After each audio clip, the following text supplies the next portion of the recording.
السلام علیکم۔ امید کرتی ہوں آپ سب خیریت سے ہوں گے۔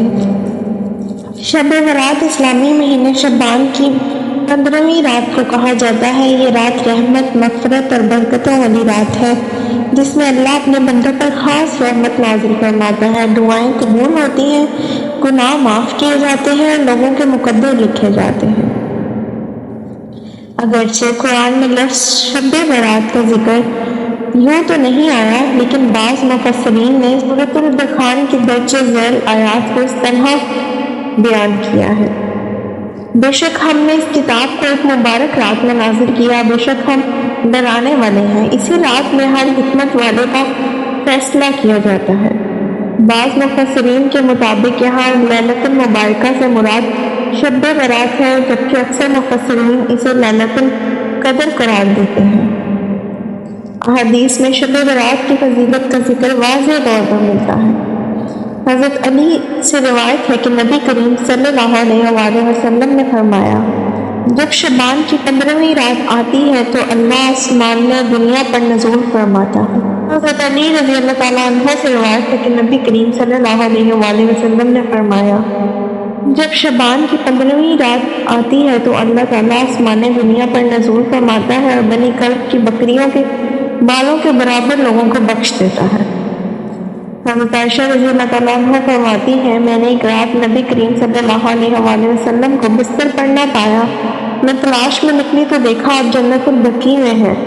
آپ نے فرمایا: اے عائشہ، یہ شب برات ہے، اس رات میں اللہ تعالیٰ بنی کلب کی بکریوں کے بالوں کے برابر لوگوں کو جہنم سے آزاد فرماتا ہے۔ حضرت ابو موسیٰ سے روایت ہے کہ نبی کریم صلی اللہ علیہ وآلہ وسلم نے فرمایا: اللہ تعالیٰ شعبان کی 15ویں رات اپنے بندوں پر نظر فرماتا ہے، پس وہ تمام کو بخش دیتا ہے سوائے مشرک اور کینہ رکھنے والے۔ اس رات اللہ بے شمار گناہ گاروں کو معاف فرما دیتا ہے۔ مفسرین کے مطابق اس رات سال بھر کے فیصلے لکھے جاتے ہیں۔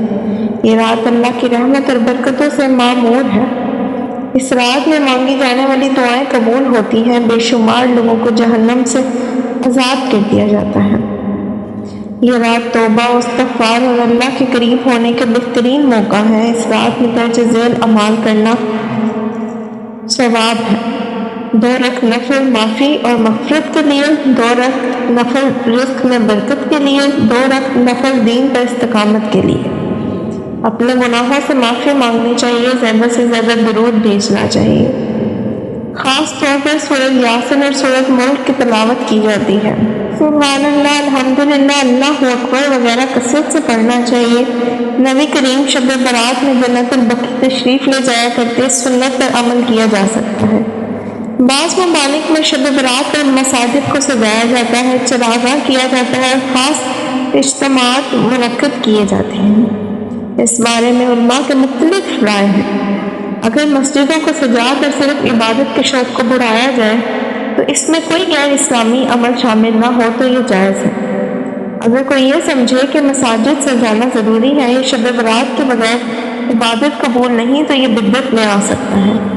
اصل عبادت نبی صلی اللہ علیہ وسلم کے بتائے ہوئے طریقے پر عمل کرنا افضل ہے، یعنی زیادہ سے زیادہ نوافل، ذکر اور استغفار میں وقت گزارنا۔ شب برات رحمت، مغفرت اور برکتوں کی رات ہے۔ اس رات میں اللہ اپنے بندوں کو بے حساب بخش دیتا ہے، مگر ہمیں اس موقع کو فضول رسومات میں ضائع نہیں کرنا چاہیے۔ مسجد کو سجانے کی کوئی واضح دلیل نہیں، اصل مقصد اللہ کی طرف رجوع کرنا اور توبہ و استغفار کرنا چاہیے۔ امید کرتی ہوں آپ ان سب باتوں پر عمل کریں گے۔ ایسے مزید اسلامی کہانیوں کے لیے میرے چینل کو سبسکرائب کریں۔ ملتے ہیں ایک اور ویڈیو کے ساتھ، تب تک کے لیے اللہ حافظ۔